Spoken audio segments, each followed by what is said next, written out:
Haoyu needed my help getting an interesting guitar from Japan. Yeah, this is gonna be one of those weird episodes. But it's an ESP Custom Shop. You guys always say do something other than Gibson.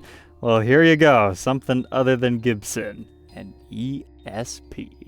Welcome back, Troglodytes, to your daily dose of guitar information, the Trogly's Guitar Show. But if you're quick to think that this is some anime signature guitar like we've documented in the past, with like this cool Asuka telly, or maybe even a video game character like the Final Fantasy Strat, this is a little bit different than that. This is a Vocaloid signature guitar in a roundabout way. So let's learn a little bit about Miku. If you were around on the internet about 10 years ago within the guitar community, you do actually know who Miku is. Because of this pedal right here, the Andertons. Episodes of these things made the entire internet laugh. That was... So much so that these $80 pedals have now become like $400 plus collector's items. Whether or not you care for the tones that you can get out of this or not. But it was a pedal designed to sound like Miku. In Japan, it's popular to have faceless singers. And the Vocaloid program kind of built upon that, but yet they have these hologram concerts with this character. The whole idea of Miku is so big, she's collaborated with some of Japan's biggest artists. Like Tak Matsumoto, which is Japan's #1 guitar idol, as well as other famous acts like Ado. So needless to say, Miku is a big thing. So they've created some signature guitars, such as version 1, the original design. It's blue, pink, and black. It matches her outfit. And they've made ESP custom shops of that, as well as Grassroots versions, which is like their Epiphone in a roundabout way. And there's even an acoustic version of that guitar out there, so that's kind of nice. There was a snow design, which apparently Miku has different versions of herself. So instead of the iconic colors, that one features primarily white and blue. But outside of the original, there's also version 3, version 4, the snow, symphony, racing version. There's even a Pokemon version. And then we have this one. It is the 15th anniversary Miku. Honestly, it's my least favorite out of the designs, but if you know Miku, these are like her hair clips, and obviously you've got her right there. It's an acquired taste that they only made 39 of them. Now, why 39, you might ask? Well, it's actually a play on words, because in Japan, 3 and 9 have 2 different pronunciations. So one of them is San-kyu, which sounds like thank you, and then the other pronunciation is Miku, the name of our artist. But due to limited productions and large popularity of this artist, they have to sell this on a lottery system. So, were they only 900,000 yen to begin with? Yes. So that's roughly 6,000 USD. How much did it cost us to get this one? Nearly 15 grand. That's just the way the collector's market goes. And import duties and taxes and all that good stuff. But if you're thinking, hey, this body design is pretty sleek. I mean, you've got a nice comfort cut right here. It's kind of like an Explorer, just rounded off in a roundabout way. This is known as the Stream model within ESP. So you can get other streams, and they have different headstock styles. Like there's one that has 4 strings on a side and then 2, and there's this one that has 3 and 3, and then there's one that's kind of like a backwards Stratocaster. There was even a really cool exhibition version of that guitar that has some really cool wood choices, which he was debating whether he goes for that, but the viewer of the show decided to follow his heart to Miku. But all in all, first impressions. The top is glossy, just in that center striped portion, so kind of like a Firebird. It does have a raised design, but this satin finish is like super high quality. It's not the cheap kind of satin. It's very velvety and smooth. It feels like it's not necessarily going to buff up really quickly, but it's got an interesting swooped heel. Apparently this version of the Stream is about 5 millimeters thicker. Not quite sure why they decided to do that on this particular one, but it is a cool spec. And then we even have a volute back here. So I'm cautiously optimistic to try out the Stream. Personally, it's never really done much for me via photos, but now that I've kind of learned to think of it like an Explorer just with a shortened horn, it makes a little bit more sense. But besides just our guitar, you get a really fascinating case. The artwork is done up by Zima, I think you'd pronounce that as, where it just has Miku right on the outside with this exact guitar. Obviously, it was meant to be some sort of a collector's edition. You can display the case upright. But inside here, let's see if we have any other fancy case candy. We've got the tremolo bar arm, a custom ESP Miku strap. Apparently this one is special, whereas the usual ones that you can buy looks like this, if I understand things properly. The viewer who needed my help sent me this Miku pedal and this other strap. Then we've got our strap lock counterparts, looks like Schaller, a case key, a special Miku pick. Actually, two of them, but they are slightly different. One has the hair clip, the other one has Miku. And then you get a little fancy COA. Wow, we got close to 39. That's pretty cool. Now, as far as my comments on this is just a piece of paper. It would have been nice to have like a nice backing board to it. To be honest, the case feels really cheaply constructed. Like the quality of material here is really scratchy. It's just like a foam board. It reminds me of what we saw on the Black Smoker bases. Now, don't get me wrong, it's still a form fit. It's a nice case, but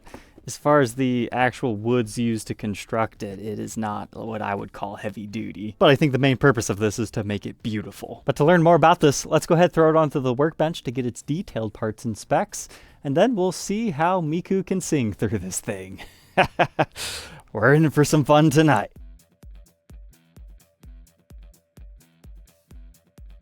Inside the ESP Miku, let's see, what pickups did she spec? Which, by the way, according to the COA, Miku personally selected all these specs. That's a Seymour Duncan SH2N, and then a model TB16 in the bridge. I might be wrong on this, but I do believe Miku is supposed to be 16, so maybe that's why they chose that. That should be a pretty nice sounding set. Foot jack is located on the side, and the bridge pickup reads 11.37 k ohms, neck position 7.12, and the middle, just for fun, 4.38. Let's talk about the pickup rings. From the front, they look like they're made of metal, but it's just like what Gibson does. It's just a metal top plate that is secured by your height adjustment screw over a regular black plastic pickup ring. And here's a quick peek inside our neck pickup cavity. Don't really see anything too crazy in here. Outside of some grounding tabs, and everything is nice and shielded off. The next is our trem system. It's a Godo Wilkinson product, the VS100 model. It's a take on a 2-point vibrato bridge. You put your bar in there, you can lock it down. You loosen these to set your intonation, and then string height using these. It's a nice, sleek, rounded over design, not too many sharp parts. But now our controls for this. It's just your regular stuff. Bridge volume tone, neck volume tone. However, the tones do have built-in coil splitting abilities, so I can get a whole plethora of sounds. But just like the multicolored Miku, you've got model number 1 over here with your red stripes. The rest of them are just a black and white pattern until you get to the blue Miku that looks similar. Now, being a raised portion, I do like the fact that they did take the time to finish the design over on the edge. That's especially prevalent along the bottom side right here. But as we were talking earlier, the rest of the guitar is this really flat satin finish. So it provides an interesting design. The 3-way toggle switch is really easy to move and has a rather low profile to it. And our stock strap locks in traditional locations. But not that we got to see it anywhere, this is spec'd as an alder body. But moving on from the body, we actually have a 3-piece maple neck and a Honduras rosewood fretboard. Now here's the thing about ESP and a lot of Japanese companies. They sand these fretboards so smooth that it almost feels like they have a light satin finish over top of them. Like, this is a really nice feeling board. I did notice some minor tooling marks right here in the 3rd fretting area, but outside of that, you just got the nice wood grain. And if you're wondering what these inlays are, they're a geometric design is what they advertise them as. Apparently, if you look at Miku, you can find these on her sleeves. But to everyone else, we're just playing Tetris here. It's funny how many of those actually are Tetris pieces. But my goodness, look at these frets straight out of the box. I wish Gibson Custom Shop would do that. Now granted, I believe these to be made out of a different material than Gibson uses, but on top of super shiny frets, you can tell they've really rolled over the edge of the fretboard. You've got your loom inlays on the side, so those will glow in the dark, which makes it easier to see while you're playing on stage. Or if these inlays confuse you, you can default back to the standards. It looks like we got a 25.5-inch scale with a 1.7-inch nut width, increasing to 2.05 at the 12, 0.89 first fret neck depth, and just a little shy of 0.94 by the 12. I'd personally categorize this on the slightly slimmer side of a medium neck profile in a C shape. Here's what that looks like on the contour gauge. 1st fret and the 12th fret.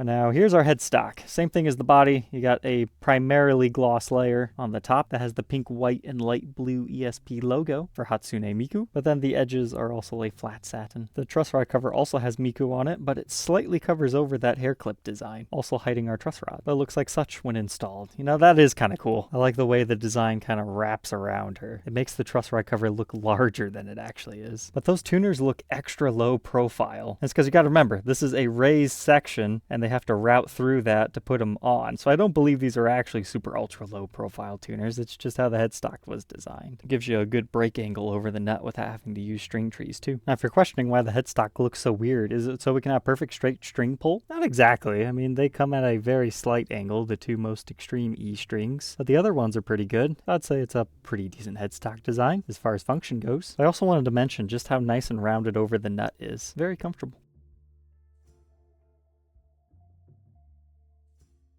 Now moving on to the backside, let's go ahead and check out these contours. So we already talked a little bit about the neck, of how extra ultra smooth that is, but being a chunky body, you don't normally see as much of a carve right here, you know, as compared to like looking at a Gibson M3 for example, because that's such a skinny bodied guitar. But not everybody likes thin bodies, but it does feature quite a sizable comfort cut over here. So even though it is kind of chunky, it doesn't feel unwieldy by any means. But here's a look at our trem system. From the back, it just looks like a regular Stratocaster style. Here's our control cavity, where you can see that they actually routed away the body to make these short shafts fit. But these are ESP branded pots. Then we have this style of push-pull for our tones. However, it's important to note sometimes when you have mix-matched pots, they feel very different. The travel feels about the same. However, the ESP pots sound rather scratchy versus this. I'm sure that doesn't really affect anything, just something I noticed. But I was trying to figure out, why does the toggle switch need such a big route? Shouldn't it just be a circle? To be fair, I think they could get away with a slightly smaller one, but it looks like all those grounding wires come over here. And that's the backside of our toggle switch. Almost just looks like a mini split switch. One mention about the back plates. These two are recessed into the guitar. Like your typical Stratocaster, this one is not, so it stands proud. I bring that up because when I measured this body earlier, I got more than 45 millimeters, so I was like, hey, what's going on? Does that not account for the finish or something? No, it's because I hit in the back plate. Moving on to our neck. This finish does a really good job of hiding the seam line, because remember, you're joining onto an alder body, your 3-piece maple neck. That probably happens somewhere around here. At this point in time, I don't see any join lines, nor do I see any on the back side of our neck. But there's our Volute and ESP logo. ESP stands for Electric Sound Products. They are a very high-end manufacturer. Within the USA, I think it's Metallica that gave them their big bump. And these guys do make great stuff. They're definitely a top 5 brand in the world. But here's our serial number, E43102. And I'm surprised, it actually does say number 36. I could have swore in the marketing it said only the COA had the numbering, but maybe I misread that. But these are indeed locking Godot tuners. They've got the locking wheel on the back. But all said and done, this 15th anniversary model weighs 8 pounds, 7 ounces. Not too bad. Let's go ahead, plug it in, and hear its voice.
Don't worry, that's not what the guitar sounds like. It's a regular guitar. That's the Miku pedal having some fun. Just in case you ever want to try one of those, here's what I've learned. After toying around with it for an hour, to get better dictation, you want to roll your volume almost completely off. Because when it's all the way on, it has a hard time tracking what you're doing. But if you have it really low,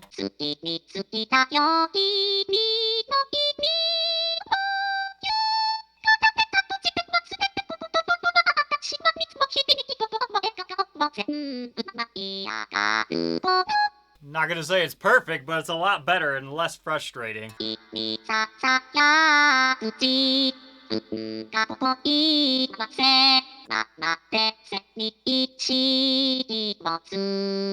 I wouldn't suggest gigging live with that thing because it's a little bit unpredictable.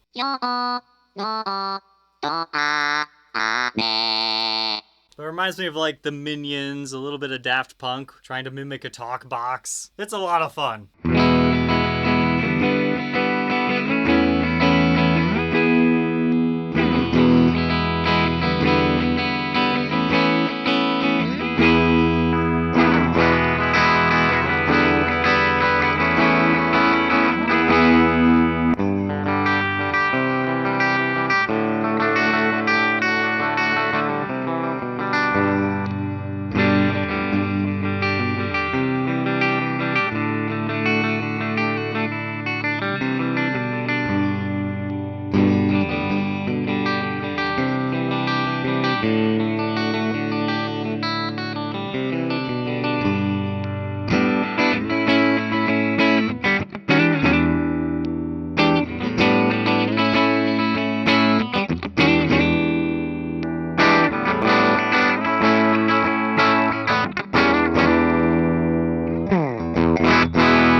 Bridge pickup is really dark and round sounding. The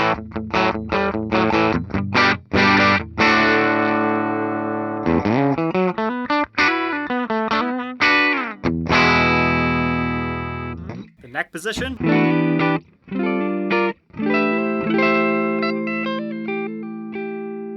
Kind of a similar sound. And they play together like so.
Actually find I really like those coil splits on the Dirty channel.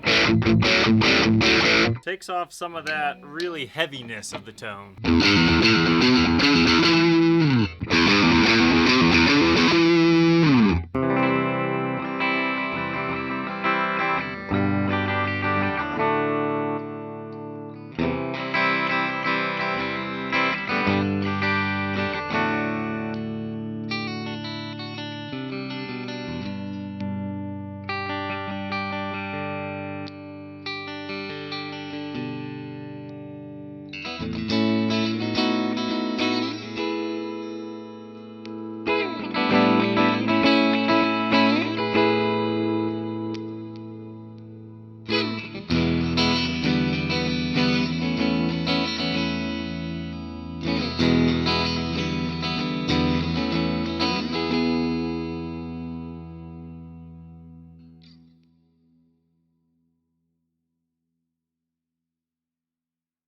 So there we go, the Miku Stream 15th Anniversary Edition. What are my final thoughts? I honestly thought it sounded pretty good. Those are some very round sounding humbuckers, but then the coil splits really liven them up if you want something a little bit less dark. However, I'll still stick to I think I prefer the regular Miku colors over the 15th Anniversary Edition, but if you're within the Miku-verse and you really want to have every single one, I can understand why this appeals to certain guys, because it's very different from all the other streams that are offered within this signature series. So is it something I would probably own myself? Not necessarily, but I had a lot of fun checking out this Miku guitar, and especially the Miku pedal. That's a lot of fun to toy around with. $400 fun? I guess I'll let you decide, but certainly it's original asking price. So alright, troglodytes, don't forget to like, comment, and subscribe, and we'll catch you guys tomorrow on the next one. Take care. If you enjoyed this Miku episode, I've got another one, but it's not this Miku. It's this Miku from Bandmade. It's a Zamitis. Check it out.